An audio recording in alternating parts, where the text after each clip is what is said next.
Bueno, queridas amigas y amigos, vamos a hablar de béisbol de grandes ligas, con un conocedor, con un especialista en la materia, el ingeniero John Gómez, de Maracaibo, Estado Zulia, la tierra del sol amada. Bienvenido, John. Y la tierra de Luis Aparicio. Y la tierra de Luis Aparicio, sí señor. Bueno, fíjense ustedes, aquí en Florida Opina con Alexis Ortiz, por el portal de bienvenidosvenezolanos.com, desde los estudios de la Florida Global University, nos gusta hablar de deporte, sobre todo de béisbol. Vamos a comenzar de alguna manera. Esa cuestión que ha causado tanto escándalo, que incluso ha afectado la imagen de un pelotero venezolano muy querido, que es José Altuve, que es el asunto del robo de señas por parte de los Astros de Houston y los Medias Rojas de Boston. Bueno, eso es lo que yo llamo un pecado con ingenuidad. ¿Por qué? Porque hubo una falta grave. Pero lo peor del caso era que era muy fácil de poderse develar. Porque me dio mucha molestia que haya dicho el Papi Ortiz, al cual respeto mucho, me parece que es un futuro Hall de la Fama. Sí. Él dijo que el soplón de Fiers vino a decir. Pero ya va, o sea, cualquier jugador, cualquier equipo que tiene una cantidad de jugadores y hay 3 o 4 que los cambian, a partir de ese momento, Alexis, ya tú no eres fiel a esa divisa, a ti te paga otra divisa. Y si es verdad, lo que está en el dogado se queda en el dogado. Pero una vez que te vas del dogado, te vas para otro dogado. Claro. Entonces era muy fácil darse cuenta de eso. ¿Me entiendes? Entonces le están buscando como que las patas del gato, que si el hombre no hubiera dicho, eso hubiera pasado por debajo de la mesa. Eso se sabía, Alexis. Yo tengo la percepción de que eso se sabía. Altuve jugó con ventaja ahí. Sí. Sí. Sí. Y entonces esos peloteros que jugaron con ventaja, ¿por qué no se les sancionó como correspondía en lugar de sancionar solamente al manager y al gerente general del equipo?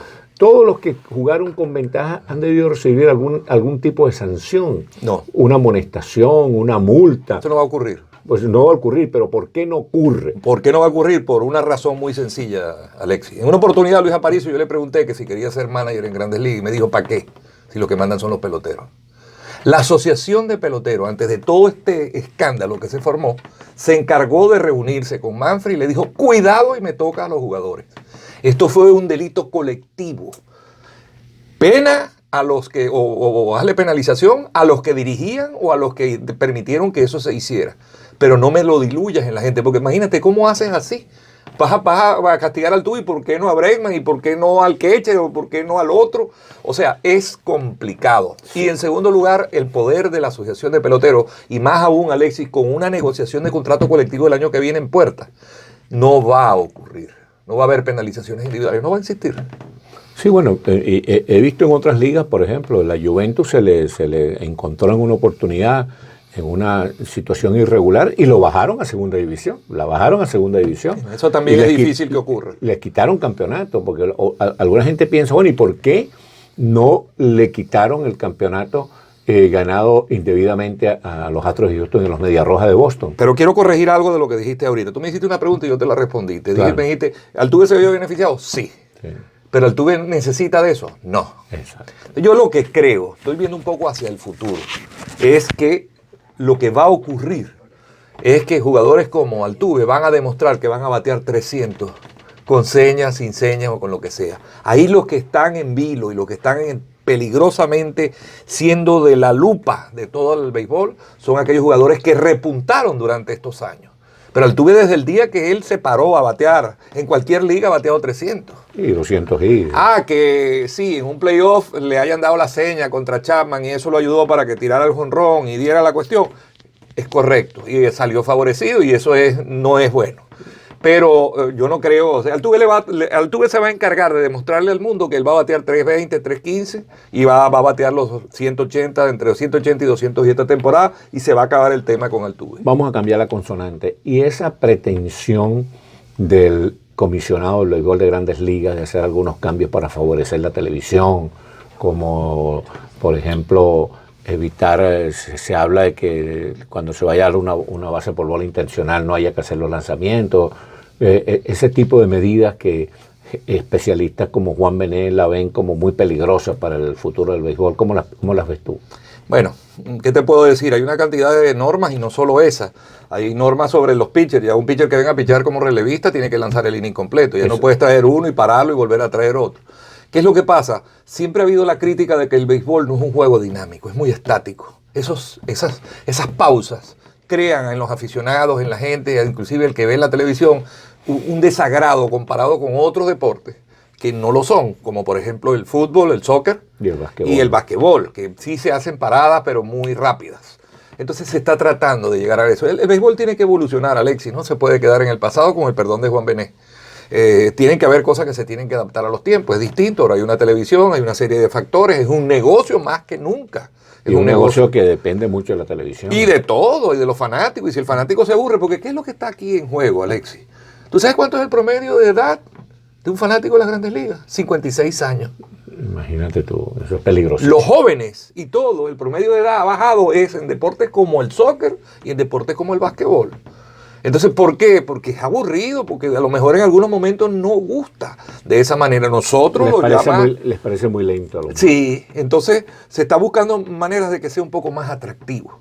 Desde hace años el béisbol viene tratando de recuperarse y todos los cambios que se han hecho es buscando conquistar nuevamente. Ha habido una baja en la atención de la gente a los estadios y ha sido motivado de eso. Y esa reacción que está haciendo Manfred, a mí me parece que con sus aciertos y desaciertos, que no vamos a entrar en esa diatriba en este momento, son realmente necesarias. ¿Tú crees que son necesarias? Sí. Es bien interesante tu opinión, porque eso está siendo muy polémico en este momento.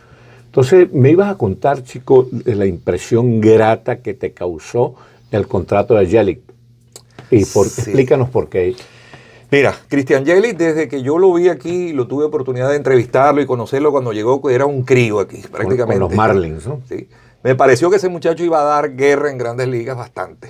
No tanto como lo ha dado. Si no tenía pinta de que iba a ser tan bueno. Tenía un swing envidiable, una belleza de swing, un swing completo, es un swing yo creo que para enseñárselo a los demás en las prácticas y todo eso. Pero es una persona muy formal, tiene una familia muy bonita, es una persona muy concentrada y eso en el béisbol ahorita es una ventaja competitiva contra toda esta gente que cometen actos de violencia afuera, que cometen irregularidades, que inclusive consumen sustancias prohibidas.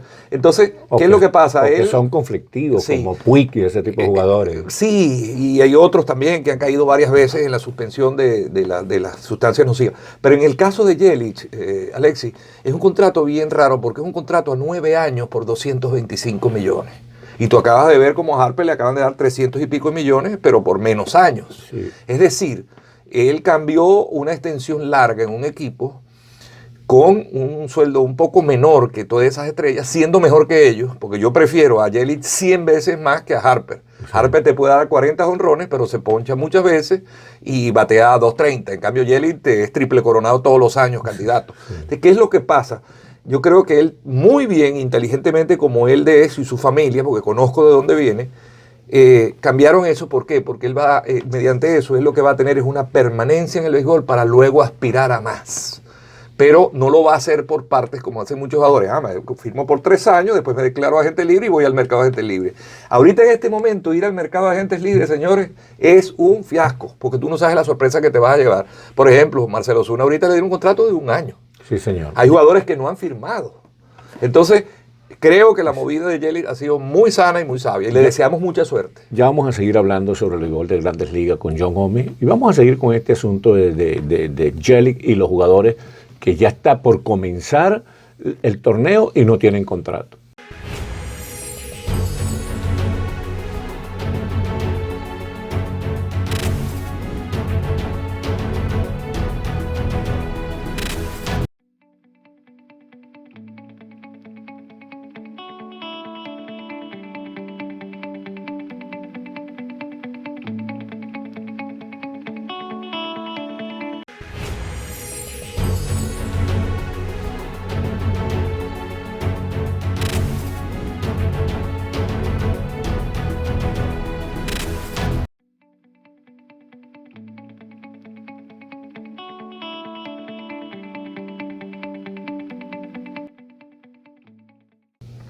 Queridas amigas y amigos, aquí estamos hablando con el especialista John Gómez, comentarista deportivo, el ingeniero John Gómez, sobre el béisbol de Grandes Ligas.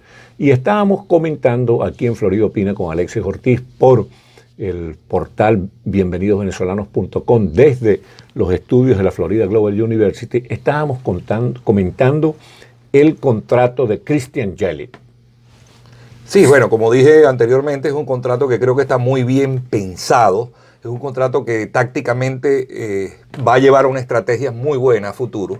Ese muchacho en cualquier momento vuelve a tener una campaña de perfil triple corona. Y cuando lo haga candidato a la triple corona. Cuando lo haga 2 o 3 veces, porque él corre, él además tiene mucho poder y además batea para un averaje y impulsa carrera. Sí. Quizás la única desventaja ahorita, parcialmente este preciso año, es que el equipo ha mermado un poco entre los jugadores que tiene a su lado. Tuvo mejor compañía. Pero uno no sabe en estas cosas en Miami sin compañía prácticamente porque Stanton vivía enfermo. Él inclusive daba los buenos números. ¿Y qué pasa con jugadores como Ozuna, que tú acabas de mencionar que no firmaron? ¿Qué va a pasar con esos jugadores, chicos? Bueno, porque yo creo que Bueno, Ozuna firmó por un año, ¿no? Por un año con los Bravos. Pero hay otros que no han firmado. Pero Ozuna era como, con los números de Ozuna y el tipo de jugador como es Ozuna, era como para firmarlo por 5 años y darle un buen contrato. ¿Qué es lo que pasa? Creo que los dueños les están haciendo un cerco a los jugadores y más que todo a los agentes de los jugadores.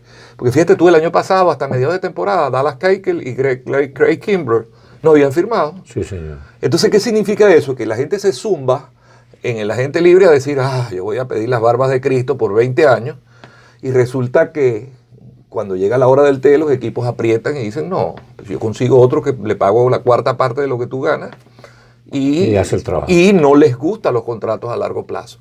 ¿Por qué? Porque los mismos jugadores se han encargado, caso Pablo Sandoval, que me parece que es una bellísima persona, pero Sandoval firmó un contrato con los Medias Rojas que era un contrato envidiable y no le devolvió ni un céntimo de eso a los Medias Rojas. Por el contrario, los Medias Rojas todavía están pagando el contrato de él y está jugando para los Gigantes. Sí, que eso es lo que pasa normalmente. Y además ya ni siquiera es titular en los Gigantes. Es una bellísima persona y ha hecho de todo. Y él tiene un corazón enorme, ha pichado, ha jugado segunda, ha hecho de todo.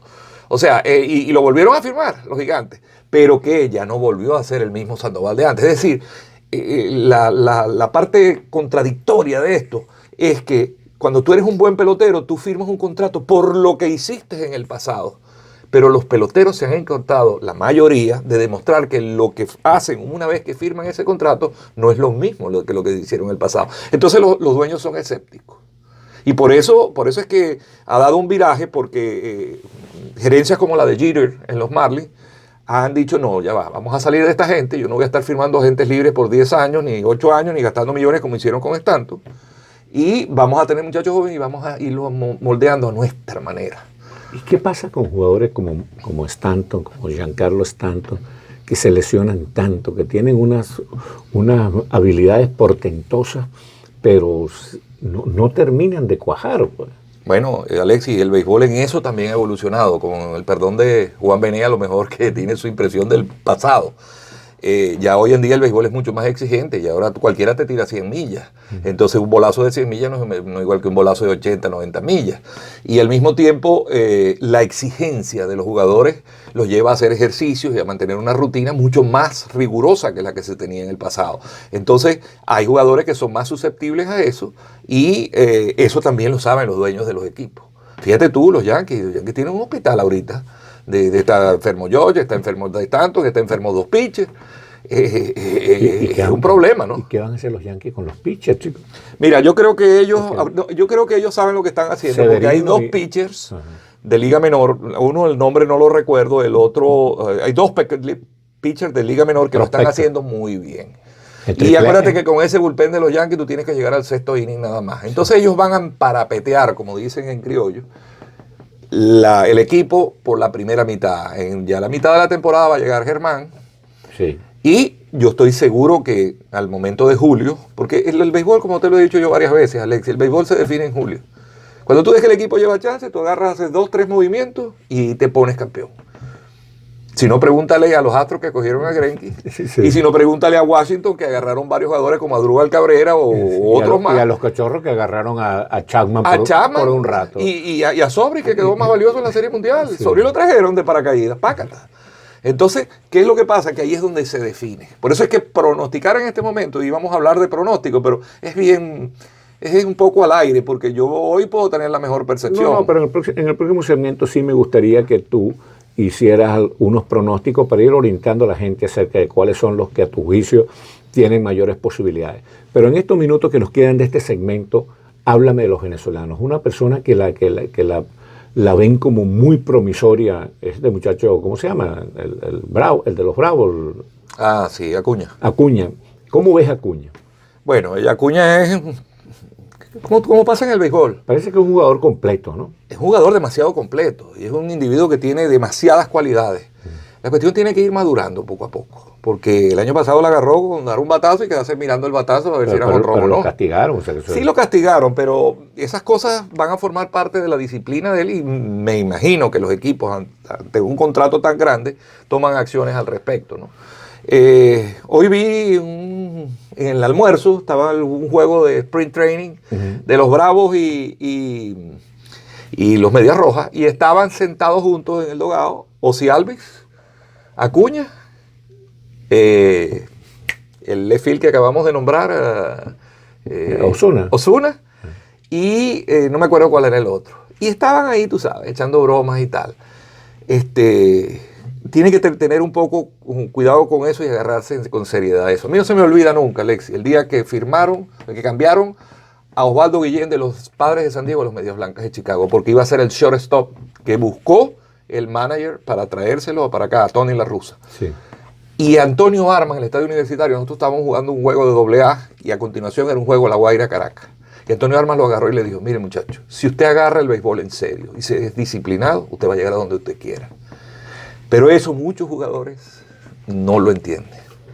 Bueno, tú sabes que yo recuerdo de ese episodio de Osvaldo Guillén, de Ozzie Guillén, que Carlton Fisk protestó ese cambio, porque el cambio creo que era el pitcher Lamar Hoyt, ¿no?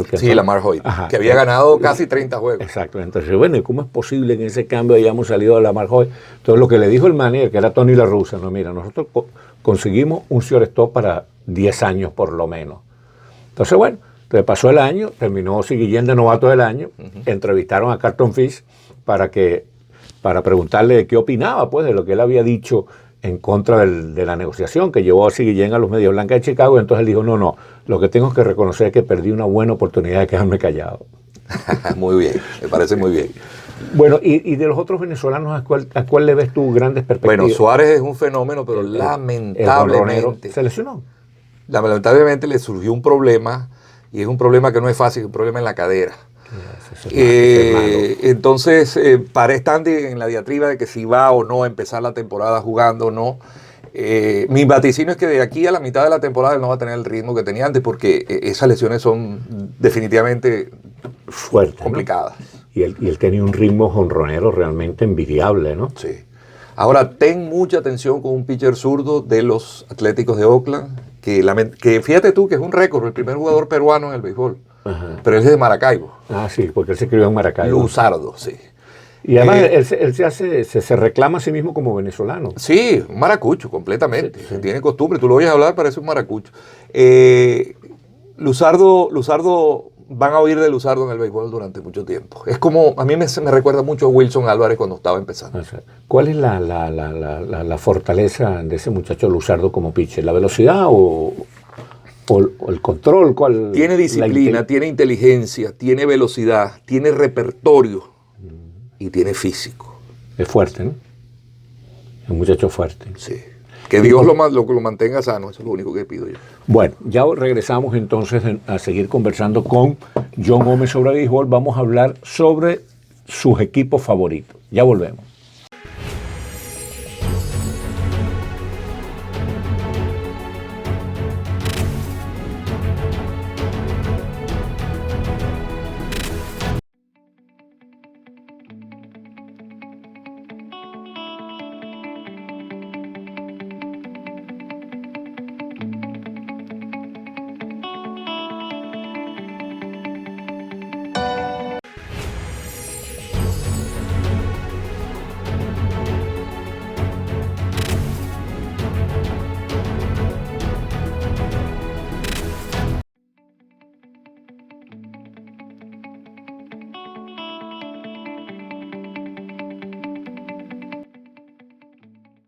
Queridas amigas y amigos, aquí estamos pues hablando de béisbol de grandes ligas, con el comentarista deportivo maracucho, el ingeniero John Gómez. John, fíjate tú, nos estabas ofreciendo que nos ibas hablar de algunos equipos que tú ves como favoritos para esta contienda que va a comenzar en abril.